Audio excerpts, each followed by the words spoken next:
Firman Tuhan mengatakan Dia telah mengambil bagian dalam kefanaan kita supaya kita terhisap di dalam kekekalannya. Jadi bagaimana mungkin kita bisa menjadi makhluk kekal, dipulihkan menjadi makhluk yang kekal, kalau Kristus tidak mengambil bagian dalam kemanusiaan kita?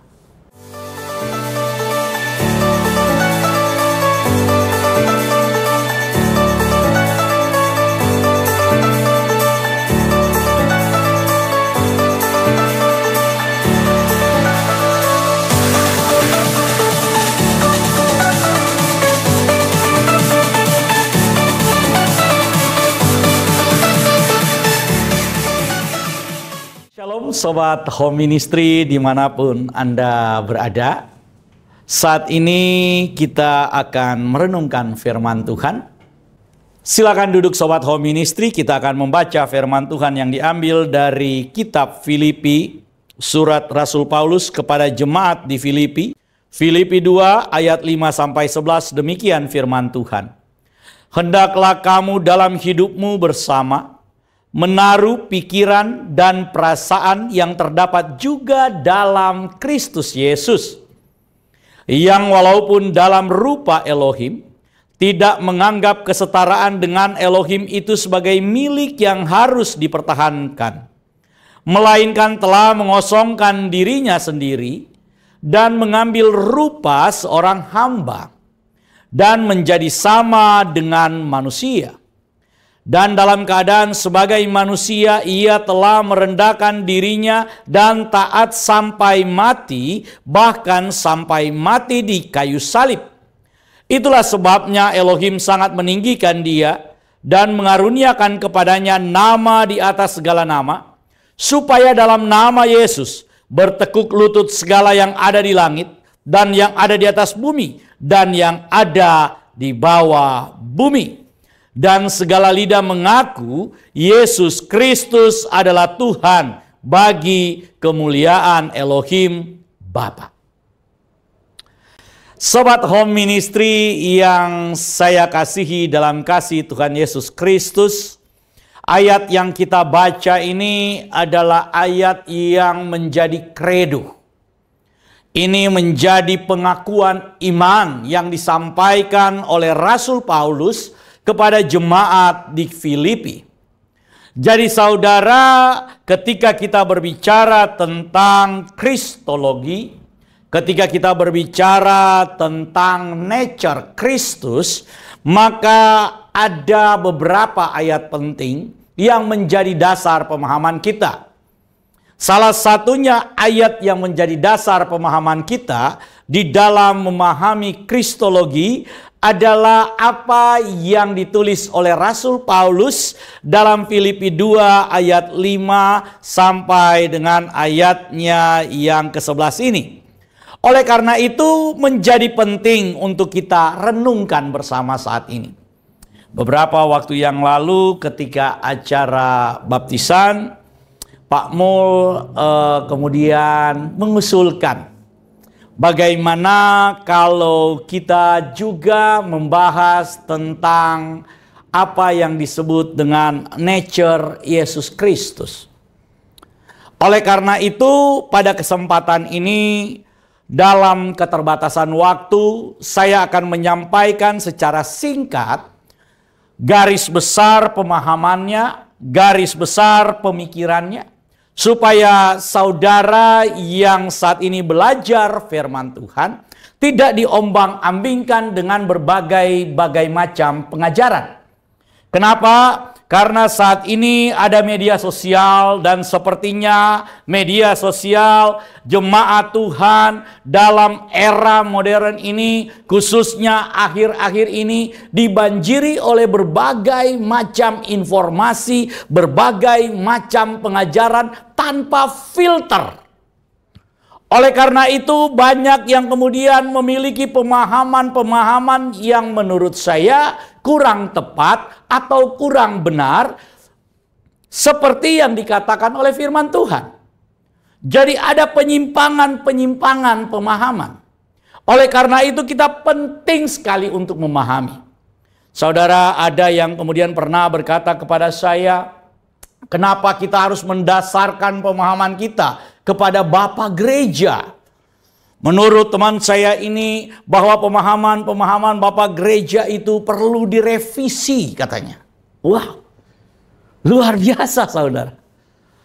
Perlu direvisi. Saudara, saya ingin katakan kepada saudara, bahwa bapak-bapak gereja itu bergumul untuk merumuskan pengajaran-pengajaran yang menjadi dasar iman percaya kita sampai hari ini. Itu bukan cuma 1-2 hari, bukan cuma 1-2 bulan, bukan cuma 1-2 tahun, tapi itu dalam kurun waktu ratusan tahun. Jadi sebelum konsili Nikea, pada sekitar tahun 325 Masehi itu, bapak-bapak gereja itu sudah berdiskusi tentang pemahaman-pemahaman mereka.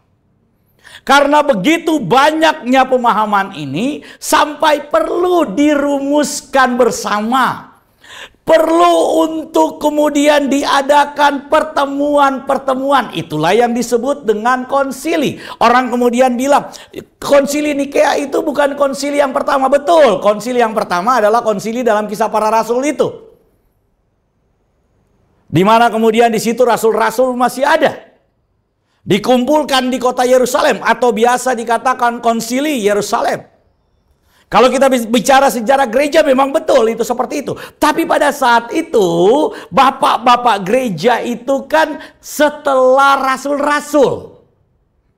Jadi ketika masih zaman rasul-rasul itu belum terlalu tajam saudara.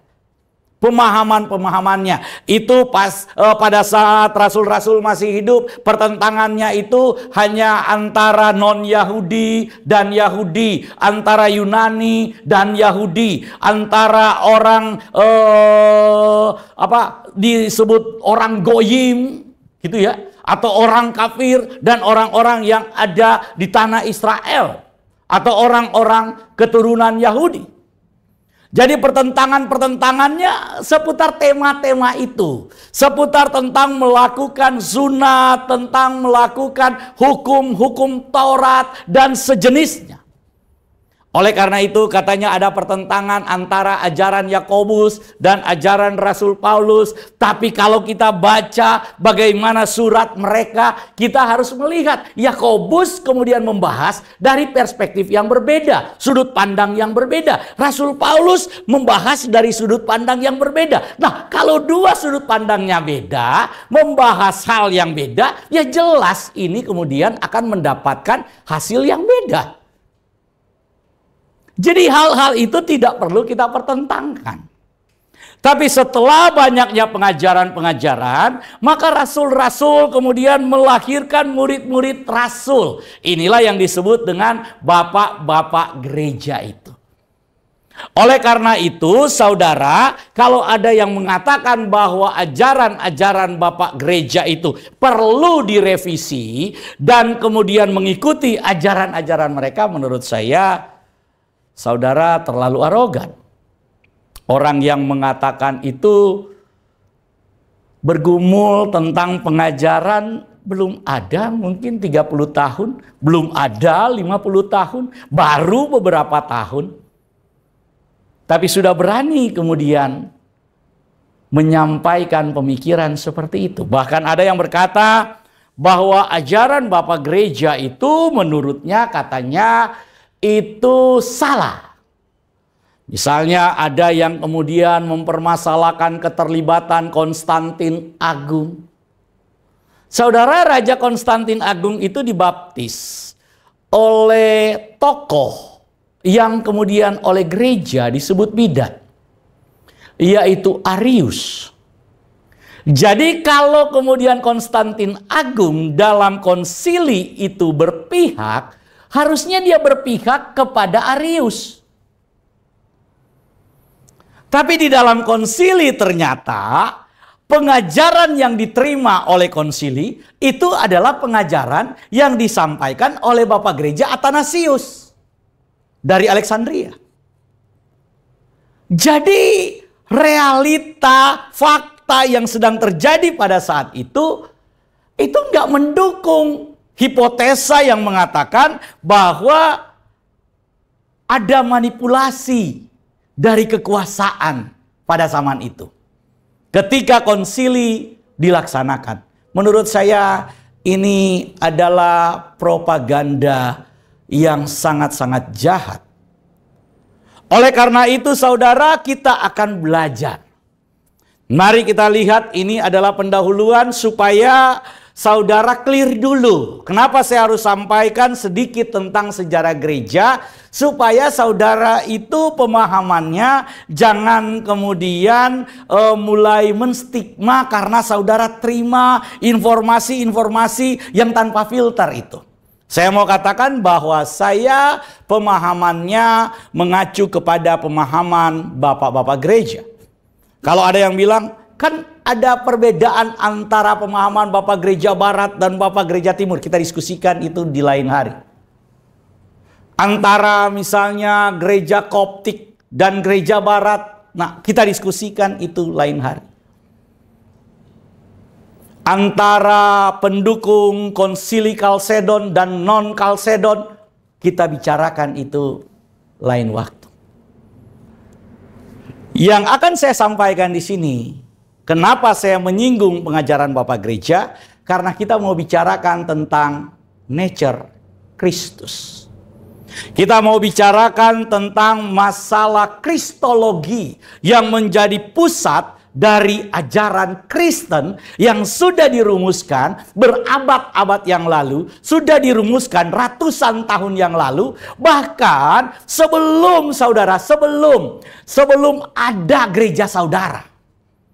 Bahkan sebelum ada denominasi gereja kita. Bahkan sebelum ada yang dikatakan gereja Protestan, gereja Pantekosta, gereja karismatik, belum ada. Bahkan dalam pemikiran pun itu belum ada.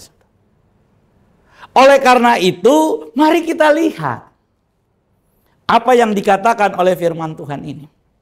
Di dalam Filipi 2 ayat yang kelima dikatakan, hendaklah kamu dalam hidupmu bersama menaruh pikiran dan perasaan. Saya ingin garis bawahi dulu. Jadi Rasul Paulus di dalam suratnya kepada jemaat di Filipi ini memulai dengan sebuah pernyataan, hendaklah kamu dalam hidupmu bersama. Jadi saudara, ini adalah surat jemaat. Jadi kalau kita bicara, saudara kalau kemudian belajar teologi, saudara kemudian atau belajar survei perjanjian baru, maka saudara akan kemudian diajarkan pertama kali. Jenis surat Filipi ini apa? Nah, jenis surat Filipi ini adalah surat jemaat.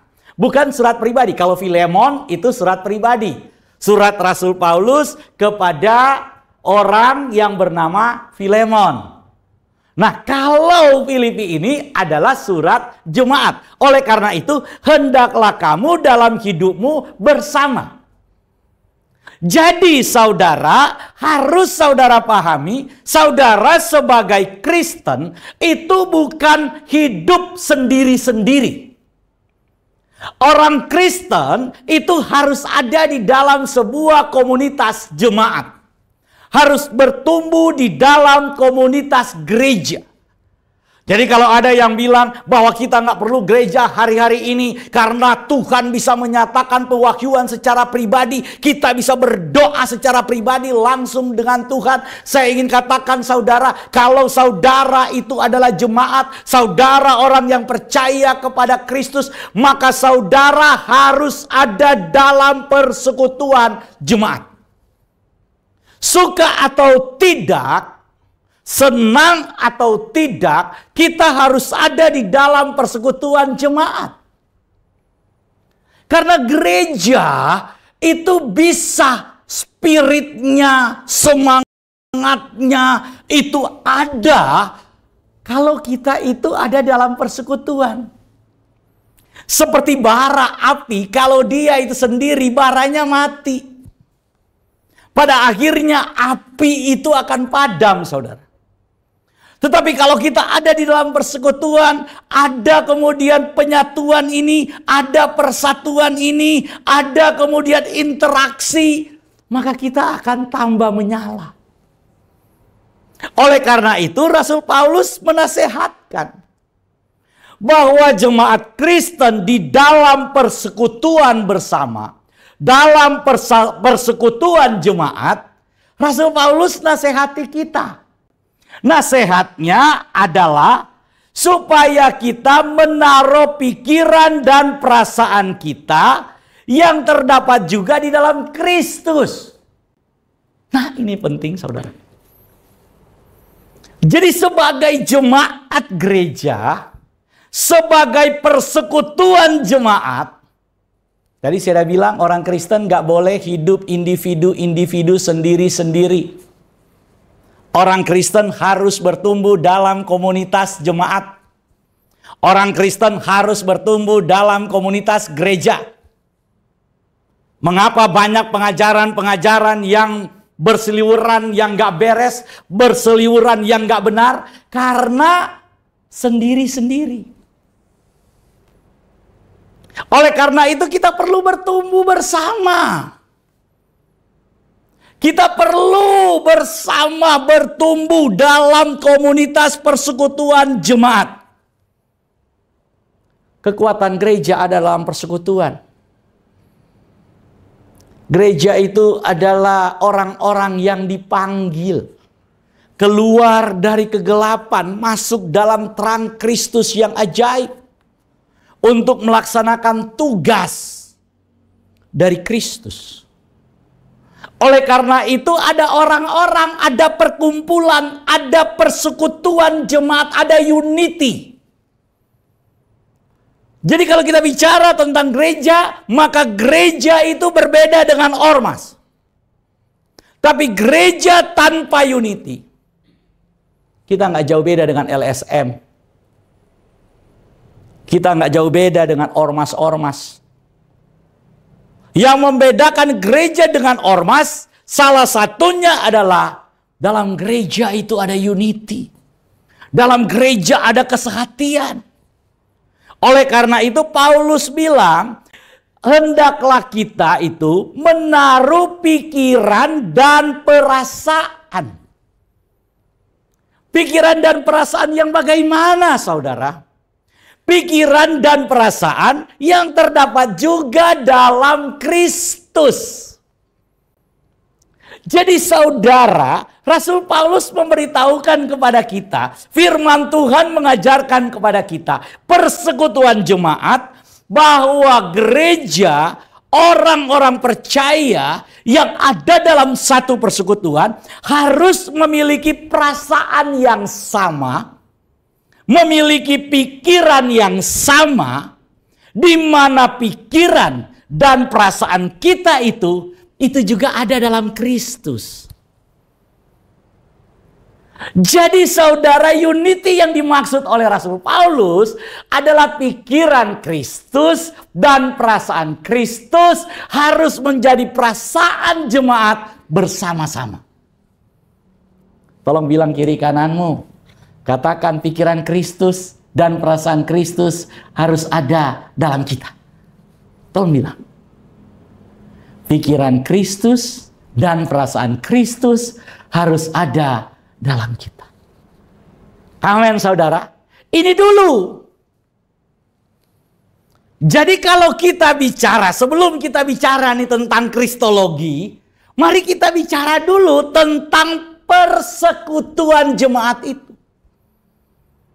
Karena membicarakan Kristus harus dibicarakan dalam persekutuan, dalam jemaat, di mana jemaat itu bersekutu dengan Kristus. Jadi kalau kita bicara Kristus di luar persekutuan jemaat, di luar persekutuan dengan Kristus, maka kita akan keluar dari apa yang Tuhan mau, dalam diri kita, dalam pikiran kita untuk memahami Kristus. Saudara, boleh nggak kita kemudian mengkritisi pengajaran-pengajaran Kristen? Saya bilang harus. Boleh nggak kita kemudian mengkritisi apa yang dilakukan oleh gereja? Saya bilang harus. Sekarang boleh nggak kita mengkritisi apa yang dilakukan oleh Kristus? Maka saya jawab, apa kita punya kemampuan? Oh, bukan itu masalahnya, Pak. Boleh nggak? Boleh. Tapi apakah kita punya kemampuan? Kemampuan apa? Kemampuan untuk memahami pikiran Kristus. Kemampuan untuk memahami konteks yang sedang dibicarakan Kristus. Pemikiran untuk memahami permasalahan yang sedang dibicarakan Kristus. Jangan saudara mengkritisi apa yang dilakukan oleh Kristus dengan konteks yang terjadi dalam hidupmu hari ini, terlepas dengan konteks yang sedang dibicarakan Kristus saat itu. Saudara akan salah. Saya kasih contoh. Kalau kemudian saya ini orang Manado, ya, saya ngomong misalnya tape singkong, saudara akan pikir apa? Tape singkong, tape singkong. Saudara yang mungkin ada di Sunda pikir itu tape singkong. Padahal yang saya maksud singkong saya.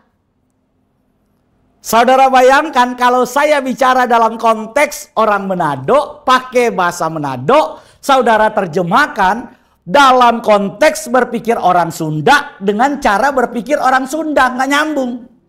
Ketika saya bilang tape singkong, saudara nangkep, oh Pak Raymond lagi ngomong tape singkong. Enggak, saya enggak ngomong tape. Yang saya ngomong singkong, singkong saya, tape singkong, artinya singkong saya. Saudara terjemahkan dalam konteks berpikir orang Sunda. Oh, tape singkong. Ya udah, nanti ambil tape. Kalau perlu tambah tape apa namanya? Tape ketan. Enggak. Bukan itu, saudara. Karena itu perlu memahami konteks. Jadi, yang kedua, sebelum kita bicara tentang kristologi, maka kita harus memahami bahwa yang akan kita bicarakan tentang kristologi itu harus ada dalam konteks jemaat. Harus ada dalam konteks gereja. Kalau kita bicara tentang kristologi, tetapi keluar dari pemikiran Kristus, keluar dari perasaan Kristus, keluar dari pemahaman itu, maka saudara tidak akan mendapatkan maksud dari apa yang disampaikan oleh firman Tuhan, apa yang disampaikan oleh gereja. Oleh karena itu mari kita masuk sekarang. Perhatikan baik-baik. Ayat yang ke-6. Yang walaupun dalam rupa Elohim, tidak menganggap kesetaraan dengan Elohim itu sebagai milik yang harus dipertahankan. Saudara, saya sudah memberikan dua konteks terlebih dahulu. Yang pertama dalam persekutuan, jemaat harus bertumbuh dalam persekutuan. Kalau jemaat mau mempelajari kristologi, pelajari itu di dalam persekutuan jemaat. Silakan kita diskusi, tapi diskusi dalam persekutuan jemaat. Silakan kita berdebat, tapi berdebat dalam persekutuan jemaat. Kenapa nggak boleh keluar, Pak? Bukan nggak boleh keluar, saudara. Tapi kalau kita keluar, maka konteksnya nggak akan dapat. Yang kedua, pikiran dan perasaan harus hati dulu. Bukan kemudian debat-debatan. Kalau debat-debatan, terjadi debat kusir. Nggak akan dapat manfaat dari diskusi kita. Nggak akan dapat manfaat dari pembicaraan kita. Saudara, hari-hari ini kita hidup dalam dunia yang luar biasa, informasi begitu cepat. Kalau saudara nggak dapat manfaat dalam diskusi, buang-buang waktu. Saudara nggak dapat manfaat dalam kemudian pembicaraan, dalam perdebatan. Yang terjadi cuma debat kusir, percuma, berhenti. Kita mau jadi jemaat yang bertumbuh. Oleh karena itu diskusi kita harus punya kualitas, harus memberi manfaat kepada pertumbuhan iman kita, kepada pertumbuhan pemikiran kita, kepada pertumbuhan kerohanian kita. Harus ada manfaatnya. Kalau nggak ada manfaat buat apa? Kalau nggak ada pertumbuhan buat apa? Kalau pengetahuannya nggak nambah buat apa? Buang-buang waktu. Oleh karena itu Rasul Paulus bilang, hindari perdebatan-perdebatan yang seperti itu. Hindari aja, saudara. Sudah. Oleh karena itu, kalau kita berdiskusi dalam konteks jemaat, ini kan untuk pertumbuhan. Silakan berdebat, silakan. Tapi harus ada dalam persekutuan jemaat. Karena kalau ada dalam persekutuan jemaat, maka kita harus sehati, sepemikiran. Bukan mencari siapa lebih benar, siapa yang salah. Bukan. Tapi untuk apa? Untuk pertumbuhan jemaat. Ini konteks yang saya letakkan terkait dengan apa yang akan disampaikan. Kita mulai, saudara. Yang walaupun dalam rupa Elohim, saudara perhatikan. Yang walaupun dalam rupa Elohim, saudara, dalam King James itu diterjemahkan being in the form of God. Jadi kalau kita bicara tentang dalam rupa, kita sedang bicara tentang sebuah keadaan. Keadaan apa? Dikatakan being. Saudara perhatikan. Dalam bahasa Yunani itu menggunakan kata huparko. Kata huparko ini adalah eksistensi. Jadi kalau kita bicara tentang yang walaupun kita bicara tentang beingnya Kristus. Eksistensi Kristus. Firman Tuhan bilang eksistensi Kristus itu adalah form of God. Eksistensi Kristus itu adalah rupa Elohim itu sendiri. Oleh karena itu Rasul Yohanes mengatakan, Yesus mengatakan dalam Injil Yohanes bahwa Filipus, sudah sekian lama kamu bersama aku, tapi kamu masih berkata tunjukkan Bapa itu kepada kami. Kalau kamu melihat aku, kamu sudah melihat apa? Bapa. Jadi ini eksistensi Yesus. Pak, tolong jangan menggunakan bahasa yang tinggi, Pak. Yang bisa kami mengerti itu apa? Begini saudara, kalau kemudian saya mencari bahasa-bahasa, saya takut justru kemudian itu menjadi bias. Kata Indonesia untuk eksistensi mungkin saya gunakan kata keberadaan. Nah, keberadaan ini saudara juga akan sulit memahaminya.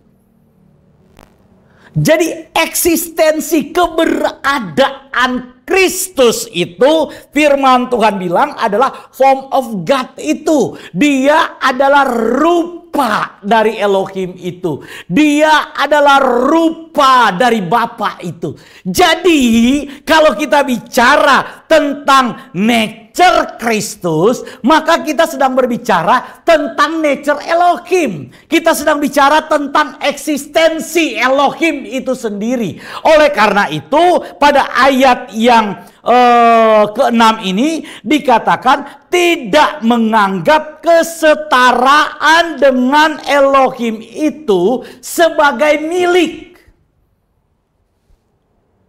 Jadi saudara, nature Kristus itu dia adalah segambar atau dikatakan rupa.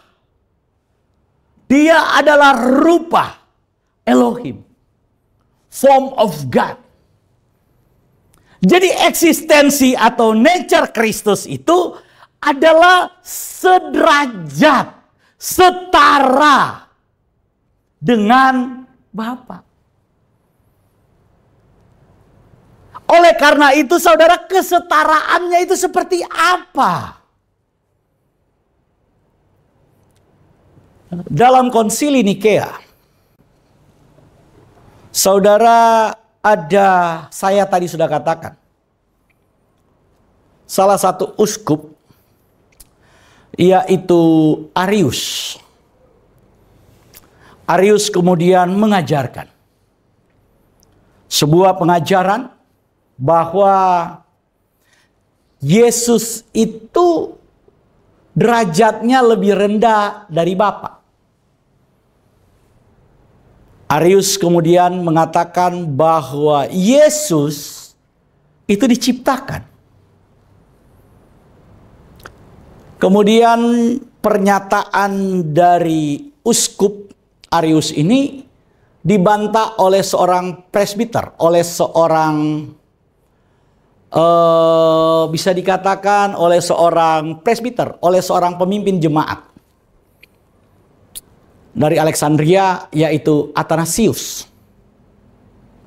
Athanasius kemudian datang dan mempertanyakan apa yang disampaikan oleh Arius. Kalau sang firman itu diciptakan, dengan apa Elohim menciptakan firman? Padahal segala sesuatu diciptakan oleh firman dan untuk firman. Kalau firman itu diciptakan, kalau Yesus itu dalam keberadaannya sebagai firman diciptakan, berarti dia pernah tidak memiliki firman. Kalau dia pernah tidak memiliki firman, berarti ada waktu, ada masa di mana Elohim itu tidak punya logos atau pikiran. Jadi saudara, hati-hati ketika kita bicara tentang firman atau Yesus derajatnya lebih rendah dari Bapa, karena saudara baca ayat sepotong bahwa Bapa lebih besar dari aku. Itu yang Yesus katakan sebentar.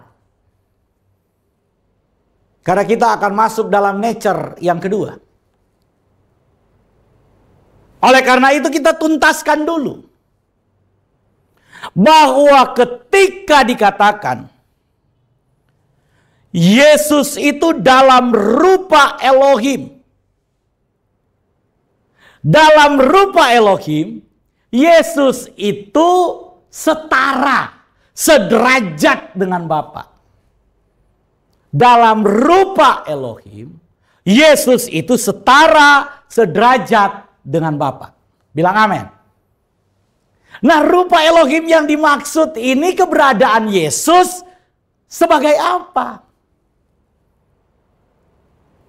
Keberadaan Yesus sebagai Sang Firman, sebagai Logos, Sebagai logos, Yesus itu sehakikat, Yesus itu sederajat, Yesus itu setara dengan Bapa.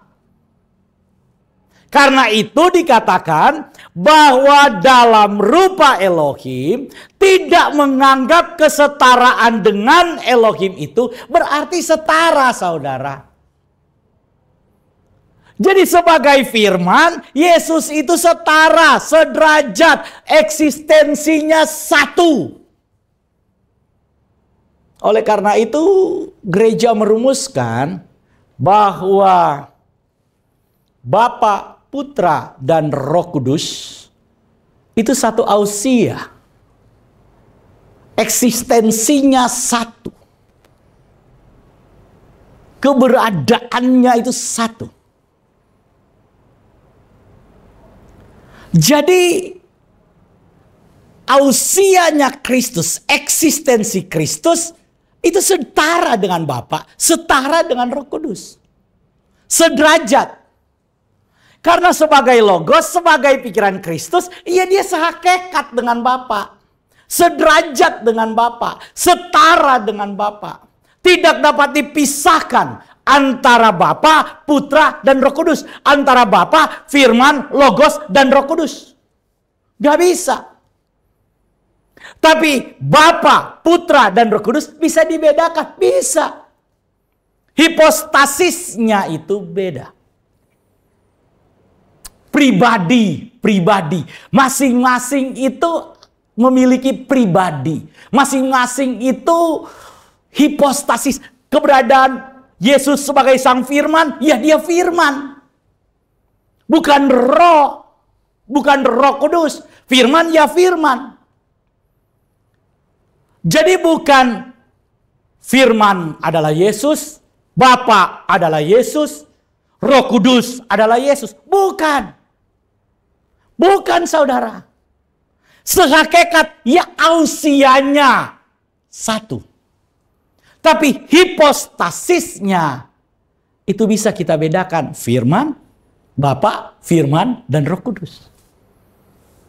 Raymond, ini Raymond. Raymoni. Tapi pikiran Raymond bukan rohnya Raymond. Pikiran Raymond bisa dibedakan dengan rohnya Raymond. Jelas, saudara. Jadi, kalau kita bicara tentang nature Yesus, mari kita lihat dulu keberadaan Yesus, eksistensi Yesus dalam rupa Elohim itu sebagai sang firman. Oleh karena itu, saudara, firman Tuhan bilang kesetaraan itu adalah milik. Itu melekat dalam diri Kristus itu. Nggak bisa, saudara, itu dipisahkan. Nggak bisa. Tapi Yesus itu mengosongkan diri. Kepemilikannya yang sehakikat dengan Bapa. Kepemilikan terkait dengan keilahiannya itu. Eksistensi ilahinya itu. Dia nggak pertahankan. Dia kosongkan dirinya. Dan mengambil rupa seorang hamba. Dan menjadi sama dengan manusia.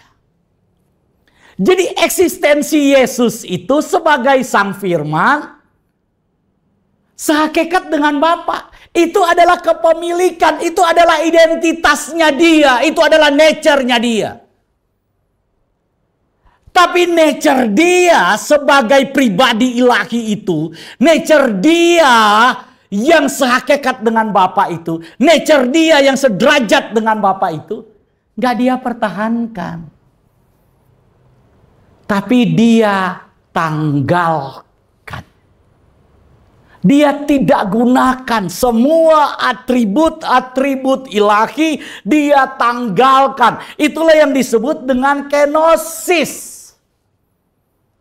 Yesus menanggalkan diri semua atribut-atribut ilahinya, semua kekuasaannya, semuanya dia tanggalkan. Supaya apa? Dia bisa mengambil rupa manusia.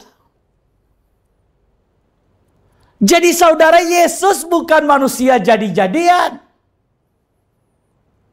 Bukan Yesus itu bukan setengah Elohim. Bukan setengah manusia. Yesus bukan setengah-setengah. Yesus itu adalah Elohim yang sejati itu, saudara. Tapi atribut-atribut ilahinya itu, nature ilahinya itu, yang adalah milik yang melekat di dalam dirinya, kepemilikan dia terhadap identitas ilahinya itu, dia nggak pertahankan, dia kosongkan. Bahasa Rasul Paulus dikatakan, melainkan telah mengosongkan diri, kenosis. Dia mengosongkan diri, melepaskan semua atribut-atribut ilahinya. Dia lepaskan identitas ilahinya. Dia lepaskan supaya dia bisa mengambil rupa manusia. Jadi saudara, inilah nature manusianya. Tapi bukan manusia sembarang manusia. Bukan manusia yang lahir dari hubungan suami istri. Bukan manusia yang lahir karena benih laki-laki. Tapi manusia yang lahir karena Roh Kudus. Itulah sebabnya kita penting memahami bahwa kemanusiaan Kristus itu adalah kemanusiaan sejati manusia. Manusia yang belum tersentuh dosa. Manusia yang tidak tanpa dosa. Manusia yang lahir bukan karena buah dosa. Saudara, mohon maaf kalau di sini ada jemaat yang belum dewasa. Seorang anak bisa hadir, seorang anak bisa lahir karena ada hubungan suami istri. Betul saudara? Kalau nggak ada hubungan suami istri, ya nggak akan bisa punya anak. Betul nggak? Anak itu bisa ada karena ada hubungan apa? Suami istri. Saudara, ketika hubungan suami istri itu terjadi, itu kan ada keinginan. Di situ kan ada nafsu. Nggak mungkin. Ya, mohon maaf, saya kalau saya jelaskan lebih detail, anak-anak mungkin akan, ini Pak Pendeta lagi ngomong apa? Pastor lagi ngomong apa? Nanti salah lagi. Saya ingin menjelaskan ini, saudara. Tapi ini penting untuk dijelaskan. Bahwa semua manusia yang lahir dari manusia itu terjadi karena ada proses hubungan suami istri. Sedangkan proses hubungan suami istri itu ada keinginan-keinginan dosa. Ada nafsu di situ. Oleh karena itu saudara, Tuhan Yesus itu manusia yang bukan lahir dari hubungan antara Yusuf dan Maria. Bukan. Tapi firman Tuhan berkata bahwa Yesus lahir karena Roh Kudus. Karena Roh Kudus itulah Yesus itu bisa ada. Oleh karena itu saudara, perlu kita memahami bahwa Yesus sebagai manusia, betul dia manusia sejati. Tapi bukan manusia yang lahir dari buah dosa. Dia adalah manusia sejati yang justru menebus manusia berdosa. Ketika Adam diciptakan pertama kali, Adam tidak mengenal dosa. Adam adalah buah ciptaan Tuhan. Tuhan menciptakan Adam sebagai karya yang luar biasa. Dan frame-nya, saya sudah bilang berkali-kali, adalah Yesus. Tujuan Tuhan menciptakan Adam supaya Adam menjadi makhluk yang segambar dan serupa dengan Tuhan. Dan rupa Adam itu adalah Kristus. Jadi kalau kita berbicara tentang rupa manusia, manusia yang sejati, itu adalah Kristus. Karena dia adalah frame ketika manusia itu diciptakan.